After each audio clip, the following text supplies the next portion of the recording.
नाजरीन, मुमताज़ माजी और सियासी रहनुमा बिलाल बाबर खोखर अपने गार्ड्स के साथ पेश आने वाले वाक़या पर अपनी रहायशगाह पर प्रेस कॉन्फ्रेंस से खिताब कर रहे हैं। क्या कहना था बिलाल बाबर खोखर और उनके साथियों का, आइए सुनिए उनकी जुबानी। बिस्मिल्लाहिर्रहमानिर्रहीम। मेरे तमाम दोस्तों बुजुर्गों, मैं सब तो पहला तो अपनी साफी बरादरी का जलालपुर इटानी का और उस सुबह जो मेरे साथी मेरे नाल बैठे ने जो सुबह मौजूद ने उन्होंने सारे का मैं शुक्रिया अदा करना कि अज मेरे इस बुलान से तुसीं इत्थे तशरीफ ले आए हो।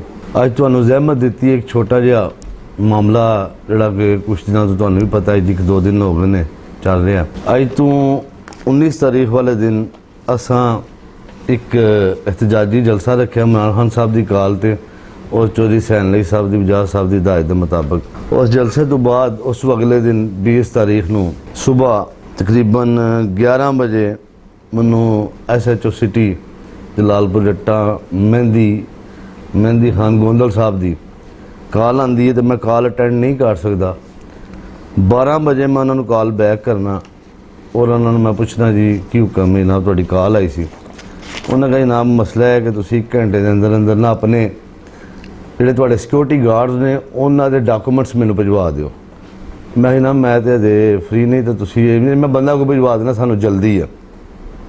ਉਹਨੇ ਆਪਣਾ ਨੁਮਾਇੰਦਾ ਮੇਰੇ ਕੋਲ ਭਿਜਵਾਇਆ ਤੇ ਮੈਂ ਉਹਨੂੰ ਆਪਣੇ ਸਿਕਿਉਰਿਟੀ ਗਾਰਡ ਜਿਹੜੇ ਮੇਰੇ ਨੇ ਉਹ ਪਾਕਿਸਤਾਨ ਦੀ ਮਨਜ਼ੂਰਸ਼ੁਦਾ ਸਿਕਿਉਰਿਟੀ ਕੰਪਨੀ ਦੇ ਸਿਕਿਉਰਿਟੀ ਗਾਰਡ ਨੇ, ਉਹਨਾਂ ਦੇ ਮੈਂ ਅਥਾਰਟੀ ਲੈਟਰ ਜਿਹੜਾ ਮੇਰਾ ਸਿਕਿਉਰਿਟੀ ਕੰਪਨੀ ਨਾਲ ਐਗਰੀਮੈਂਟ ਹੈ ਸਿਕਿਉਰਿਟੀ ਦਾ, ਉਹ ਲਾਇਸੈਂਸ, ਉਹਨਾਂ ਦੇ ਸਰਵਿਸ ਕਾਰਡ, ID ਕਾਰਡ और उहदे रिलेटिड जिहड़ियां भी चीज़ां सन वो सारे डॉकूमेंट मैं SHO साहब के नुमाइंदे के हवाले कर दिते।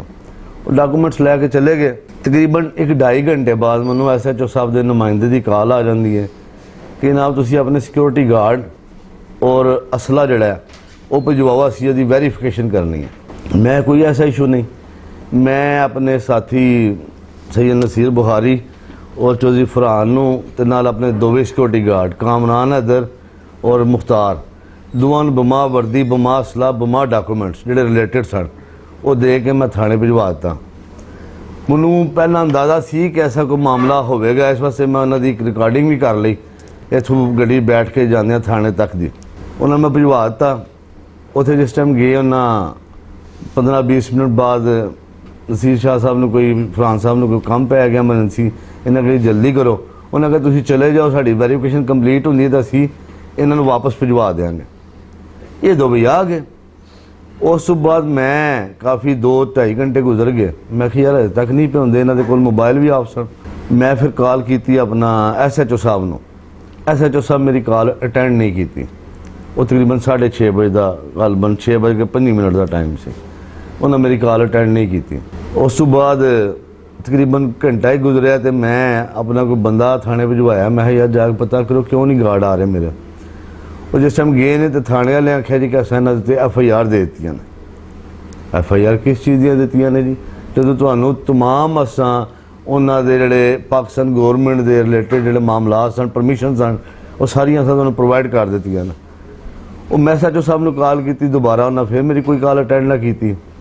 मुंशी नूं मैं कॉल की तो मैं जी तुसां परचा दिता मेरे गार्डां के खिलाफ। और जी सानूं उपरों प्रैशर सी ते इस वास्ते असां FIR दे दित्तियां। चलो ठीक है, FIR उन्होंने दे दी, उन्हें अपना कानून के मुताबिक कार्रवाई की होगी बकौल उन्होंने।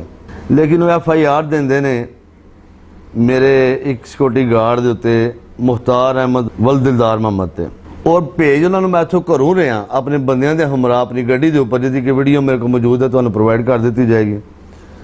वो वकूआ दे पाते ने मेन बाजार जलालपुर इटां दा कि पैदल आ रहा सी। साड़ी गश्त वाली टीम ने इन्हूं रोकण की कोशिश की तो नसन लगा तो सानूं फड़ लिया। हमरा 223 बोर राइफल जिहदा असीं इहदे कोल लाइसेंस तलब किया तो सानूं लाइसेंस इन्हें नहीं दिखाया। ये बिल्कुल झूठी गल है। दूसरा मैं इन्होंने भेज रहा तकरीबन 5-5:30 बजे, ये वकूआ इहदे पा रहे हैं 8:40 ते परचा दे रहे हैं 8:55, यानी 8:40 मेन बाजार तो इन्होंने फड़िया। और साड़ी पुलिस माशाल्लाह इतनी एक्टिव हो गई है, ठीक 15 मिनट के अंदर अंदर जाकर उन्होंने कंप्यूटराइज FIR भी दर्ज करती है। ठीक है जी, अब टोटल फेक FIR दूसरी FIR मेरे दूसरे सिक्योरिटी गार्ड दे देंदे ने, ये दो ही FIR PO 13-2B ਦੀਆਂ ਨੇ जी। दूजी FIR मेरी कामरान हैदर मेरा सिक्योरिटी गार्ड है, ਉਹਦੇ ਤੇ FIR ਦੇ ਦਿੰਦੇ ਨੇ 6:40 ਦੇ ਨੂੰ गिरफ्तार ਕਰਦੇ ਨੇ और 6:55 ਦੇ ਉੱਤੇ FIR ਦਰਜ ਕਰ ਦਿੰਦੇ ਨੇ 15 ਮਿੰਟ ਦੇ ਅੰਦਰ और ਉਹਦੇ ਤੇ ਵਕੂਆ ਬਣਾ ਦਿੰਦੇ ਨੇ। ਬੇਨਜ਼ੀਰ ਚੌਕ ਤੇ ਅਸੀਂ ਸਾਡੀ ਗਸ਼ਤ ਵਾਲੀ ਟੀਮ ਮੌਜੂਦ ਸੀ, ਜਿਹਦਾ ਤਫਤੀਸ਼ੀ ਸੁਹੇਲ ਅਜ਼ਮਤ ASI ਤੇ ਇਹ ਚਾਂਦਨੀ ਚੌਂਕ ਤੋਂ ਤਰਫ ਆ ਰਿਹਾ ਸੀ ਤੇ ਦੇ ਬਗਲ ਹੀ 223 ਬੋਰ ਰਾਈਫਲ ਸੀ, ਜਿਹਨੂੰ ਅਸਾਂ ਰੋਕਿਆ ਨੇ ਅਸਲਾ ਦੇਣ ਤੋਂ ਇਨਕਾਰੀ ਕੀਤਾ ਤੇ ਅਸਾਂ ਨੂੰ ਗ੍ਰਿਫਤਾਰ ਕਰਕੇ FIR ਦੇ ਦਿੱਤੀ। ਇਹ ਦੋ ਵਕੂਏ ਇਹਨਾਂ ਫੇਕ ਬਣਾਏ ਨੇ, ਜਦਕਿ ਮੈਂ ਖੁਦ ਜਿਹਦੇ ਕਿ ਮੇਰੇ ਕੋਲ SHO ਸਾਹਿਬ ਦੀ ਕਾਲ ਜਿਹੜੀ ਉਹਨਾਂ ਮੈਨੂੰ ਕੀਤੀ ਜਾਂ ਮੈਂ ਉਹਨਾਂ ਨੂੰ ਕੀਤੀ, ਉਹ ਸਾਰਾ ਮੈਂ ਤੁਹਾਨੂੰ ਵੀ ਪ੍ਰੋਵਾਈਡ ਕਰ ਦਿੰਦਾ। SHO ਸਾਹਿਬ ਨੇ ਮੈਨੂੰ ਤਕਰੀਬਨ ਕੋਈ 6 ਕਾਲਾਂ ਕੀਤੀਆਂ ਮੁxtਲਿਫ ਟਾਈਮ ਦੇ ਵਿੱਚ। 12:23 ਤੇ ਮੇਰੀ ਉਹਨਾਂ ਨਾਲ ਗੱਲ ਹੋਈ ਤੇ ਮੈਂ ਆਪਣੇ ਡਾਕੂਮੈਂਟਸ ਭਿਜਵਾਏ। ਇਖਤਿਆਰ ਤੁਹਾਨੂੰ ਚੀਜ਼ ਦਿੰਦੇ ਹਾਂ, ਦੂਸਰਾ ਤੁਹਾਨੂੰ ਵੀਡੀਓ ਪ੍ਰੋਵਾਈਡ ਕਰਨੇ ਆ, ਜਿਹੜੀ ਵੀਡੀਓ ਅਸਾਂ ਇੱਥੋਂ ਆਪਣੇ ਬੰਦੇ ਬਮਾ ਵਰਦੀ ਬਮਾ ਅਸਲਾ ਆਪਣੇ ਦੋਸਤਾਂ ਦੇ ਮਰਾਮਤ ਥਾਣੇ ਭਿਜਵਾਏ। ਇਹ ਟੋਟਲ ਮਾਮਲਾ ਫੇਕ ਹੈ। ਅਸੀਂ ਖੈਰ ਚੁੱਪ ਕਰ ਰਹੇ ਸੀ, ਚਲੋ ਠੀਕ ਹੈ, ਉਹਨਾਂ ਹੁਣ ਜੋ ਕਰਨਾ ਸੀ ਕਰ ਲਿਆ। ਅਸਾਂ ਕਾਨੂੰਨ ਦੇ ਦਾਇਰੇ ਰਹਿੰਦੇ ਹੋਏ ਆਪਣਾ ਵਕੀਲ ਹਾਇਰ ਕੀਤਾ। ਸੁਬਾਹ ਅਸੀਂ ਅਦਾਲਤ ਹੀ ਚਲੇ ਗਏ। ਅਦਾਲਤ ਜਿਸ ਟਾਈਮ ਅਸੀਂ ਇੱਥੇ ਪੇਸ਼ ਹੋਏ ਹਾਂ, ਅਸਾਂ ਜੱਜ ਸਾਹਿਬ ਅੱਗੇ ਆਪਣੇ ਅਸਲਾ ਲਾਇਸੈਂਸ, ਆਪਣੇ ਐਗਰੀਮੈਂਟ, ਆਪਣੇ ਟੋਟਲ ਡਾਕੂਮੈਂਟਸ ਜੱਜ ਸਾਹਿਬ ਅੱਗੇ ਪੇਸ਼ ਕੀਤੇ, ਉਹਨਾਂ ਨੂੰ ਸਾਰੀ ਸੂਰਤ ਹਾਲ ਤੋਂ ਆਗਾਹ ਕੀਤਾ। ਉਸ ਤੋਂ ਬਾਅਦ ਉਹਨਾਂ ਇੱਕ ਸਿਕਿਉਰਿਟੀ ਕੰਪਨੀ ਦੀ ਪ੍ਰੋਵੀਜ਼ਨ ਦੇ ਤਹਿਤ ਇਹ ਉਹਨਾਂ ਸਾਡੇ ਕੋਲ ਸਾਰਟੀ ਮੰਗੀ, ਉਹ ਵੀ ਅਸਾਂ ਉਹਨਾਂ ਨੂੰ ਪ੍ਰੋਵਾਈਡ ਕੀਤੀ। ਉਹਨਾਂ ਫਿਰ ਜਨਾਬ ਇਸ ਪਰਚੇ ਨੂੰ ਝੂਠਾ ਔਰ ਬੇਬੁਨਿਆਦ ਕਰਾਰ ਦਿੰਦਿਆਂ ਹੋਇਆਂ ਉਹਨਾਂ ਫੌਰੀ ਤੌਰ ਤੇ ਪਰਚਾ ਖਾਰਿਜ ਕਰ ਦਿੱਤਾ। ਜਿਸ ਟਾਈਮ ਪਰਚਾ ਖਾਰਿਜ ਕਰ ਦਿੱਤਾ, ਬੰਦੇ ਉੱਥੇ ਹੀ ਸਾਨੂੰ ਨਾ ਕੋਰਟ ਹੀ ਛੱਡ ਦੇ ਔਰ ਜੱਜ ਸਾਹਿਬ ਨੇ ਆਖਿਆ ਕਿ ਤੁਸੀਂ ਜਾ ਕੇ ਤਫਤੀਸ਼ੀ ਨੂੰ ਇਹਨਾਂ ਦਾ ਅਸਲਾ ਇਹਨਾਂ ਦੇ ਹਵਾਲੇ ਕਰ ਦਿਓ। ਤਫਤੀਸ਼ੀ ਮੈਨੂੰ ਆਂਦੇ ਜੀ ਤੁਸੀਂ ਆਪਣੇ ਬੰਦੇ ਭੇਜ ਦਿਓ, ਸਾਈਨ ਅੰਗੂਠੇ ਕਰ ਦੇਣ ਤੇ ਅਸੀਂ ਅਸਲਾ ਦੇ ਦਿੰਦੇ ਹਾਂ। ਮੈਂ ਠੀਕ ਹੈ, ਘੰਟੇ ਡੇਢ ਘੰਟੇ ਤੱਕ ਮੈਂ ਬੰਦੇ ਭਿਜਵਾ ਦਿੰਦਾ। ਅਸੀਂ ਵਾਪਸ ਘਰ ਆ ਜਾਂਦੇ ਹਾਂ। ਘੰਟੇ ਡੇਢ ਘੰਟੇ ਬਾਅਦ ਮੈਂ ਆਪਣੇ ਨਸੀਰ ਸ਼ਾਹ ਸਾਹਿਬ ਨੂੰ ਤੇ ਆਪਣੇ ਸਿਕਿਉਰਿਟੀ ਗਾਰਡਾਂ ਨੂੰ ਨਾਲ ਥਾਣੇ ਭਿਜਵਾ ਦਿੰਦਾ ਕਿ ਆਪਣਾ ਅਸਲਾ ਰਿਸੀਵ ਕਰ ਲਿਆਓ। ਉੱਥੇ ਜਿਸ ਸਮੇਂ ਜਾਂਦੇ ਨੇ ਤੇ ਉਹਨਾਂ ਨੂੰ ਕਿਹਾ ਜਾਂਦਾ ਹੈ ਕਿ SHO ਸਾਹਿਬ ਦਾ ਮਾਮੂ ਫੌਤ ਹੋ ਗਿਆ, ਉਹ ਕੁੱਲਾਂ ਦੇ ਖਤਮ ਤੇ ਗਏ ਨੇ ਔਰ ਅਸਲਾ ਉਹਨਾਂ ਦੇ ਰੈਸਟ ਹਾਊਸ ਵਿੱਚ ਪਿਆ। ਇਹ ਉੱਥੇ ਤਕਰੀਬਨ ਘੰਟਾ ਡੇਢ ਘੰਟਾ ਵੇਟ ਕਰਦੇ ਨੇ। ਅੱਕ ਕੇ ਮੈਨੂੰ ਕਾਲ ਕਰਦੇ ਨੇ, ਭਾਜੀ ਇਸ ਤਰ੍ਹਾਂ ਕਹਿ ਰਹੇ ਨੇ। ਮੈਂ ਯਾਰ ਇਹਨਾਂ ਕੋਲ ਕਨਫਰਮ ਟਾਈਮ ਲਓ ਤੇ ਤੁਸੀਂ ਆ ਜਾਓ। ਉਹ ਖੈਰ ਉਹਨਾਂ ਟਾਲ ਮਟੋਲ ਕਰਦੇ ਰਹੇ। ਇਹ ਵਾਪਸ ਆ ਗਏ। ਜਿਸ ਟਾਈਮ ਮੈਂ ਵਾਪਸ ਆਏ ਤੇ ਮੈਂ ਕੱਲ ਸ਼ਾਮ ਨੂੰ DSP ਸਾਹਿਬ ਨੂੰ ਖੁਦ ਕਾਲ ਕੀਤੀ। ਮੈਂ ਜਨਾਬ ਦੇ ਨਾਲਜ 'ਚ ਹੋਵੇਗਾ ਕਿ ਇਸ ਤਰ੍ਹਾਂ ਮੇਰੀ ਤਾਂ FIR ਮੇਰੇ ਗਾਰਡ 'ਤੇ ਦਿੱਤੀਆਂ ਗਈਆਂ। ਅੱਜ ਸਵੇਰ ਅਦਾਲਤ ਨੇ FIR ਖਾਰਿਜ ਕਰ ਦਿੱਤੀਆਂ ਨੇ ਔਰ ਜੱਜ ਸਾਹਿਬ ਨੇ ਹੁਕਮ ਕੀਤਾ ਕਿ ਇਹਨਾਂ ਦਾ ਅਸਲਾ ਵੀ ਇਹਨਾਂ ਨੂੰ ਵਾਪਸ ਦਿੱਤਾ ਜਾਏ। ਤੇ ਜਨਾਬ ਉਹ ਮੇਰਾ ਅਸਲਾ ਮੇਰੇ ਹਵਾਲੇ ਕਰ ਦਿਓ। ਮੈਨੂੰ ਉਹਨਾਂ ਕਿਹਾ ਜੀ ਤੁਹਾਡੇ ਕੋਲ ਰਿਟਰਨ ਆਰਡਰ ਹੈ। ਮੈਂ ਜਨਾਬ ਤੁਹਾਡਾ ਜਿਹੜਾ IO ਵੇ ਉਹ ਆਰਡਰ ਲੈ ਕੇ ਖੁਦ ਗਿਆ ਥਾ ਅਦਾਲਤ 'ਚੋਂ ਤੇ ਆਂਦੇ ਤੁਸੀਂ SHO ਸਾਹਿਬ ਨੂੰ ਮਿਲ ਲਓ ਤੇ ਮੈਂ SHO ਸਾਹਿਬ ਨੂੰ ਕਹਿ ਦੇਣਾ ਤੁਹਾਨੂੰ ਅਸਲਾ ਦੇ ਦਿੰਦੇ ਨੇ। ਮੈਂ ਦੁਬਾਰਾ ਫਿਰ ਆਪਣੇ ਸਾਥੀਆਂ ਨੂੰ ਭੇਜਿਆ। ਮੈਂ ਜਾਓ ਯਾਰ ਜਾ ਕੇ ਰਿਕੁਐਸਟ ਕਰੋ ਅਸਲਾ ਦੇ ਦੇਣ। ਅੱਗੋਂ ਉਹ ਮੇਰੇ ਬੰਦਿਆਂ ਨੂੰ ਇਹ ਕਹਿੰਦੇ ਨੇ ਕਿ ਜਨਾਬ ਤੁਸੀਂ ਜੱਜ ਸਾਹਿਬ ਕੋਲ ਆਰਡਰ ਲੈ ਆਵੋ ਤੇ ਤਾਂ ਤੁਹਾਨੂੰ ਅਸੀਂ ਅਸਲਾ ਦੇਵਾਂਗੇ। ਮੈਂ ਮੈਨੂੰ ਕਾਲ ਕਰਦੇ ਨੇ, ਮੈਂ ਕਹਿੰਦਾ ਯਾਰ ਆਰਡਰ ਕਿਸ ਚੀਜ਼ ਦਾ ਲੈਣਾ ਹੈ? ਆਰਡਰ ਤੇ ਉਸ ਚੀਜ਼ ਦਾ ਲੈਣਾ, ਸਪੁਰਦਾਰੀ ਕਰਾਣੀ ਉਸ ਚੀਜ਼ ਦੀ ਜਿਹੜੀ ਕਿ ਇੱਕ ਵਜੂਦ ਰੱਖਦੀ ਹੈ ਚੀਜ਼। ਮੈਂ ਇੱਕ ਚੀਜ਼ ਦਾ ਵਜੂਦ ਹੀ ਖਤਮ ਹੋ ਗਿਆ, FIR ਹੀ ਖਾਰਜ ਹੋ ਗਈ ਹੈ ਔਰ ਕਾਨੂੰਨ ਦੇ ਮੁਤਾਬਕ ਜਦੋਂ ਇੱਕ ਚੀਜ਼ ਖਤਮ ਹੋ ਜਾਂਦੀ ਹੈ, FIR ਖਾਰਜ ਹੋ ਜਾਂਦੀ ਹੈ, ਉਹਦੇ ਨਾਲ ਰਿਲੇਟਿਡ ਚੀਜ਼ਾਂ ਤੁਸੀਂ ਰੱਖਣ ਦੇ ਪਾਬੰਦ ਹੀ ਨਹੀਂ ਕਾਨੂੰਨੀ ਤੌਰ ਤੇ। ਅੱਜ ਸਵੇਰ ਫਿਰ ਮੈਂ ਬਜ਼ਾਤੇ ਖੁਦ ਜੱਜ ਸਾਹਿਬ ਕੋਲ ਪੇਸ਼ ਹੋ ਗਿਆ। ਮੈਂ ਕਿਹਾ ਜਨਾਬ ਨਾਲ ਵਕੀਲ ਸਾਹਿਬ ਮੈਂ ਆਖਿਆ ਜਨਾਬ ਉਹਨਾਂ ਅਸਲਾ ਨਹੀਂ ਦਿੱਤਾ। ਉਹਨੇ ਇੱਕ ਨੋਟਿਸ ਜਾਰੀ ਕੀਤਾ। ਉਹਨਾਂ SHO ਸਾਹਿਬ ਦੀ ਕੱਲ ਸਵੇਰ ਤਲਬੀ ਵੀ ਕਰ ਲਈ। ਦੂਜਾ ਉਹਨਾਂ ਕਿਹਾ ਜੀ ਇਹਦੇ ਤੇ ਰਿਪੋਰਟ ਬਣਵਾ ਕੇ ਲੈ ਆਵੋ ਕਿ ਅਸਲਾ ਇਹਨਾਂ ਦੇ ਕੋਲ ਹੀ ਹੈ। ਮੈਂ ਫਿਰ ਆਪਣੇ ਬੰਦਿਆਂ ਨੂੰ ਅੱਜ ਭਿਜਵਾਇਆ ਜੀ ਕਿ ਤੁਸੀਂ ਜਾਓ SHO ਸਾਹਿਬ ਨੂੰ ਰਿਕੁਐਸਟ ਕਰੋ ਕਿ ਰਿਪੋਰਟ ਬਣਵਾ ਦਿਓ, ਜਿਹੜਾ ਤੁਹਾਡੇ ਰੈਸਟ ਹਾਊਸ 'ਚ ਅਸਲਾ ਪਿਆ ਨਾ ਉਹ ਲਿਖ ਦਿਓ ਕਿ ਸਾਡੇ ਕੋਲ ਹੀ ਹੈ, ਤਾਂ ਕਿ ਜੱਜ ਸਾਹਿਬ ਆਰਡਰ ਕਰ ਦੇਣ ਤੁਸੀਂ ਸਾਨੂੰ ਅਸਲਾ ਦੇ ਦਿਓ। ਉਹਨਾਂ ਕੋਲ ਰਿਪੋਰਟ ਇਹ ਬਣਾ ਕੇ ਦਿੱਤੀ ਹੈ ਕਿ ਮੈਂ 20 ਤਾਰੀਖ 6/22 ਨੂੰ ਇਹ ਅਸਲਾ ਜਮ੍ਹਾਂ ਕਰਾ ਦਿੱਤਾ PFSA, ਇਹ ਕੋਈ ਨਾਲ ਡਿਪਾਰਟਮੈਂਟ ਗੁਜਰਾਲ ਹੈ। ਮੇਰਾ ਸਵਾਲ ਹੈ DSP ਸਾਹਿਬਾਨ ਅੱਗੇ ਵੀ ਔਰ SHO ਸਾਹਿਬ ਅੱਗੇ ਵੀ ਕਿ ਜਦੋਂ ਤੁਸੀਂ 20 ਤਾਰੀਖ ਨੂੰ ਜਮ੍ਹਾਂ ਕਰਾ ਦਿੱਤਾ ਸੀ, 20 ਤਾਰੀਖ ਨੂੰ ਹੀ ਤੁਸੀਂ FIR ਦਿੱਤੀ ਹੈ, 21 ਤਾਰੀਖ ਨੂੰ ਪਰਚਾ ਖਾਰਜ ਹੋਇਆ ਹੈ, 21 ਤਾਰੀਖ ਨੂੰ ਮੇਰੇ 2 ਵਾਰੀ ਬੰਦੇ ਗਏ ਨੇ ਕੋਰਟ ਦੇ ਆਰਡਰ ਲੈ ਕੇ, ਤੁਸੀਂ ਉਹਨਾਂ ਨੂੰ ਕਿਉਂ ਕਿਹਾ ਕਿ ਅਸਲਾ ਸਾਡਾ ਰੈਸਟ ਹਾਊਸ 'ਚ ਪਿਆ ਤੇ ਤੁਹਾਨੂੰ ਦਿੰਦੇ ਹਾਂ। ਤੁਸੀਂ ਉਸ ਵੇਲੇ ਕਹਿ ਦਿਓ ਅਸੀਂ PFS ਜਮ੍ਹਾਂ ਕਰਾਤਾ, ਤਾਂ ਅਗਰ ਅਸੀਂ ਸਵੇਰ ਜੱਜ ਸਾਹਿਬ ਨੂੰ ਕਹਿ ਦਈਏ ਕਿ ਅਸਲਾ ਉਹਨਾਂ ਜਮ੍ਹਾਂ ਕਰਾਤਾ, ਸਪੁਰਦਾਰੀ ਦੇ ਦਿਓ। ਇਹਨਾਂ ਇਹ ਗਲਤ ਬਿਆਨ ਨਹੀਂ ਕੀਤੀ, ਯਾਨੀ ਕਿ ਸਾਨੂੰ ਇੰਨਾ ਖੱਜਲ ਖਰਾਬ ਕਰਨ ਦੀ ਕੋਸ਼ਿਸ਼ ਕਰਦੇ ਰਹੇ ਨੇ। ਉਸ ਤੋਂ ਬਾਅਦ ਨਾਲ ਰਿਪੋਰਟ ਬਣਾ ਕੇ ਹੁਣ ਦੇ ਦਿੱਤੀ, ਹੁਣ ਅਸੀਂ ਸਵੇਰ ਜੱਜ ਸਾਹਿਬ ਅੱਗੇ ਪੇਸ਼ ਕਰਾਂਗੇ, ਦੇਖਾਂਗੇ ਫਿਰ ਉਹ ਕੀ ਲਾਇਆ ਮੱਲੇ ਦੇ ਇਖਤਿਆਰ ਕਰਦੇ ਨੇ। ਦੂਸਰਾ ਜਿਹੜਾ ਮੈਂ ਕਹਿਣਾ ਚਾਹੁੰਦਾ ਕਿ ਤੁਸੀਂ ਇਹ ਨੇਰ ਨਗਰੀ ਦੇਖ ਲਓ, ਜ਼ੁਲਮ ਦੀ ਇੰਤਹਾ ਦੇਖ ਲਓ। ਪਾਕਿਸਤਾਨ ਦੀ ਮਨਜ਼ੂਰ ਸ਼ੁਦਾ ਸਿਕਿਉਰਿਟੀ ਕੰਪਨੀ ਕੋਲ ਮੈਂ ਸਿਕਿਉਰਿਟੀ ਹਾਸਲ ਕੀਤੀ ਹੈ। ਮੈਂ ਇੱਕ ਕਾਰੋਬਾਰੀ ਔਰ ਇੱਕ ਸਿਆਸੀ ਸ਼ਖਸ ਹਾਂ, ਤੁਹਾਨੂੰ ਸਭ ਨੂੰ ਪਤਾ ਹੈ ਕਿ ਇਹ ਆਪਣੇ ਤਫਜ਼ ਵਾਸਤੇ ਹਾਸਲ ਕੀਤੀ, ਉਹ ਕੋਈ ਨਜਾਇਜ਼ ਵੀ ਨਹੀਂ। ਇਹ ਪਾਕਿਸਤਾਨ ਦਾ ਲਾ ਔਰ ਸਾਡਾ ਆਈਨ ਦੀ ਇਜਾਜ਼ਤ ਦਿੰਦਾ ਹੈ, ਔਰ ਉਹਦੇ ਤਹਿਤ ਮੈਂ ਸਿਕਿਉਰਿਟੀ ਹਾਸਲ ਕੀਤੀ ਹੈ। ਨਾ ਇਹ ਅਮਲ ਕਿਉਂ ਕੀਤਾ ਹੈ, ਕਿਸ ਵਜ੍ਹਾ ਤੇ ਕੀਤਾ ਹੈ, ਕਿਸ ਦੇ ਕਹਿਣ ਤੇ ਕੀਤਾ ਹੈ, ਇਹਦੇ ਪਿੱਛੇ ਮੁਹਰਕਾਤ ਕੀ ਨੇ, ਇਹ SHO ਸਾਹਿਬ ਦੱਸਣ। ਇਹ ਸਾਡੇ DPO ਸਾਹਿਬ ਨੇ, ਸਾਡੇ ਡਿਸਟ੍ਰਿਕਟ ਦੇ ਸਰਬਰਾਹ ਨੇ ਮਹਿਕਮਾ ਪੁਲਿਸ ਦੇ, ਉਹਨਾਂ ਨੂੰ ਚਾਹੀਦਾ ਹੈ ਕਿਹੜੀਆਂ ਇਸ ਤਰ੍ਹਾਂ ਦੀਆਂ ਕਾਲੀਆਂ ਭੇੜਾਂ ਨੇ ਜਿਹੜੇ ਸਾਡੇ ਮਾਸ਼ਰੇ ਵਿੱਚ ਖਰਾਬੀ ਦਾ ਸਬਬ ਪੈਦਾ ਕਰਦੀਆਂ ਨੇ, ਉਹਨਾਂ ਨੂੰ ਇਸ ਮਾਸ਼ਰੇ ਦੀ ਹਿਫਾਜ਼ਤ ਵਾਸਤੇ ਭੇਜਿਆ ਨਹੀਂ ਹੈ ਕਿ ਮਾਸ਼ਰੇ ਦੀ ਵਿਗਾੜ ਵਾਸਤੇ ਭੇਜਿਆ ਨੇ।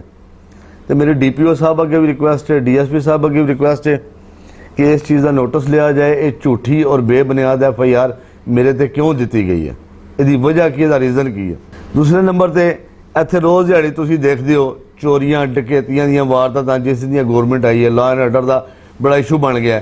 ਇਹ ਚੋਰਾਂ ਡਕੈਤਾਂ ਨੂੰ ਕੋਈ ਨਹੀਂ ਫੜਦੇ ਤੇ ਸ਼ਰੀਫ ਆਦਮੀਆਂ ਨੂੰ ਜਿਹੜਾ ਬੁਲਾ ਕੇ ਉਹਨਾਂ ਦੇ ਪਰਚੇ ਦੇਈ ਜਾਂਦੇ ਨੇ। ਤੇ ਇਹ ਸਮਝਦੇ ਨੇ ਕਿ ਰਵਾਇਤੀ ਸਿਆਸਤ ਨੂੰ ਫਰੋਗ ਦੇਣ ਲੱਗੇ ਨੇ। ਲੇਕਿਨ ਇਹਨਾਂ ਨੂੰ ਮੈਂ ਇਹ ਦੱਸ ਦੇਣਾ ਚਾਹੁੰਦਾ ਕਿ ਵਕਤ ਬਦਲ ਚੁੱਕਿਆ। ਇਹ ਹੁਣ ਉਹ ਵਕਤ ਨਾ ਰਿਹਾ, ਨਾ ਉਹ ਰੋਕ ਰਹੇ ਨੇ। ਤੇ ਮੈਂ ਨਾ ਅੱਗੇ ਇਹ ਰਿਕੁਐਸਟ ਕਰਾਂਗਾ ਕਿ ਅਸੀਂ ਅਮਨ ਪਸੰਦ ਲੋਕ ਹਾਂ, ਸਾਨੂੰ ਤੁਸੀਂ ਸਾਰੇ ਲੋਕ ਜਾਣਦੇ ਹੋ, ਸਾਫੀ ਬਰਾਦਰੀ ਜਾਣਦੀ ਹੈ, ਇਹ ਮੇਰੇ ਭਾਈ ਸਾਰੇ ਮੇਰੇ ਬੈਠੇ ਨੇ, ਬਜ਼ੁਰਗ ਬੈਠੇ ਨੇ, ਸਭ ਜਾਣਦੇ ਨੇ। ਮੇਰੇ ਵਾਲਦ ਸਾਹਿਬ ਤੋਂ ਤੁਸੀਂ ਵਾਕਿਫ ਹੋ, ਸਾਰੀ ਜ਼ਿੰਦਗੀ ਉਹਨਾਂ ਸ਼ਰਾਫਤ ਨਾਲ ਗੁਜ਼ਾਰੀ ਹੈ, ਅਸੀਂ ਵੀ ਅੱਗੋਂ ਉਸੇ ਤਰ੍ਹਾਂ ਹੀ ਗੁਜ਼ਾਰ ਰਹੇ ਹਾਂ। ਲੇਕਿਨ ਇਸ ਤਰ੍ਹਾਂ ਦੇ ਪਰਚੇ ਮੇਰੇ ਵਾਲਦ ਸਾਹਿਬ ਤੇ ਵੀ ਸਿਆਸੀ ਹੁੰਦੇ ਰਹੇ ਨੇ, ਅੱਜ ਮੇਰੇ ਤੇ ਵੀ ਇਹਨਾਂ ਪਹਿਲ ਕੀਤੀ ਹੈ।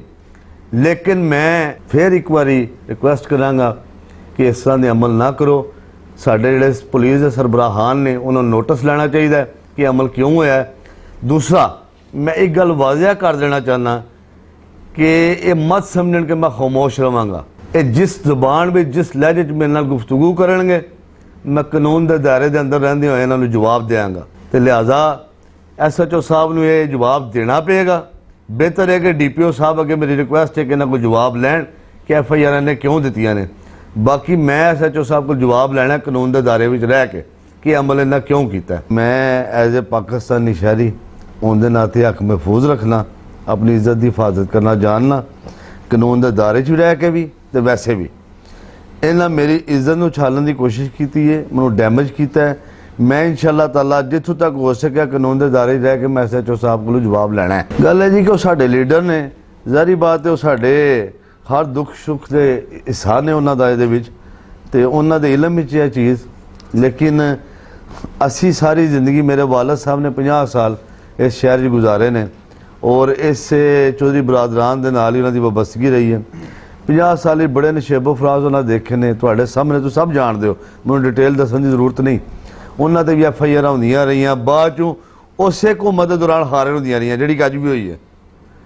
ਅੱਜ ਵੀ ਪੁਲਿਸ FIR ਦਿੱਤੀ ਔਰ ਅਦਾਲਤ ਨੇ ਇਨਸਾਫ ਨੂੰ ਬਰਕਰਾਰ ਰੱਖਦਿਆਂ ਆ ਇਹਨੂੰ ਝੂਠਾ ਕਰਾਰ ਦੇ ਕੇ ਖਾਰਿਜ ਕਰ ਦਿੱਤਾ। ਇਸ ਤਰ੍ਹਾਂ ਪਹਿਲਾਂ ਵੀ ਸਾਡੇ ਤੇ ਬੜੇ ਮੁਕੱਦਮਾਤ ਹੁੰਦੇ ਰਹੇ ਨੇ, ਉਦੋਂ ਵੀ ਮੇਰੇ ਵਾਲਦ ਸਾਹਿਬ ਵੀ ਬੜੀ ਸਾਬਤ ਕਦਮੀ ਦੇ ਨਾਲ ਦਾ ਮੁਕਾਬਲਾ ਕਰਦੇ ਸਨ। ਤੇ ਇਨਸ਼ਾਅੱਲਾ ਤਾਲਾ ਮੈਂ ਵੀ ਇਹਨਾਂ ਦਾ ਮੁਕਾਬਲਾ ਕਰਾਂਗਾ। ਔਰ ਇੱਕ ਚੀਜ਼ ਮੈਂ ਇਹਦੇ ਜ਼ਰੂਰ ਐਡ ਕਰਾਂਗਾ ਕਿ ਇਹ ਜੋ ਵੀ ਇਹਦੇ ਪਿੱਛੇ ਅਨਾਸਰ ਨੇ ਉਹਨਾਂ ਨੂੰ ਮੈਂ ਦੱਸ ਦੇਣਾ ਚਾਹੁੰਦਾ ਕਿ ਬੜੇ ਅਦਬ ਦੇ ਲਹਿਜੇ 'ਚ ਕਿ ਹੁਣ ਵਕਤ ਉਹ ਨਹੀਂ, ਜਵਾਬ ਮਿਲੇਗਾ।